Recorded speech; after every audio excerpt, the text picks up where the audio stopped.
Mbalariany mag piny owacho dhi nyime kod rwako jopuonjre ma higa mokwongo kata bed ni pod nitie midhiero e moko kuom mbalariany go. Mbalariany ma Eldoret mowinjo rwak jopuonjre ma 8,000 ni mana kod kuonde nindo manyalo ting'o jopuonjre 2,000 kaka jalup chancellor Thomas Cheriot kone jopuonjre ma osedonjo e skunde owinjore kendo rit mondo okal chik mabiro negi yudo omenda mar somo kod mag dak e kinde ma ginie skul. Don't agree to disagree honorably. Teresa Mandela Marsabit. Okay, how many? We are moving from the student-centered funding to universal funding. That will only affect the first-year students. The continuing students will remain in the student-centered funding model.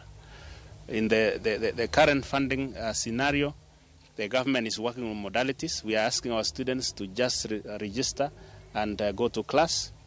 Of course, they will meet some accommodation costs, and so it is true that we are only able to accommodate slightly over 2,000.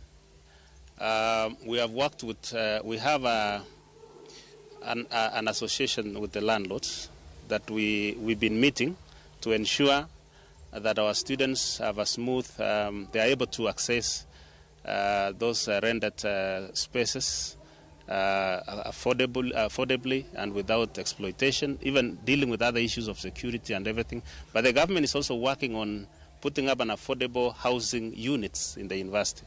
There is already a contractor in place. They are speeding up the construction, but we still need more spaces so that at least the first years all of them can be able to get accommodation within the campus. That will be a very, very good thing for us, and that is what we are working towards.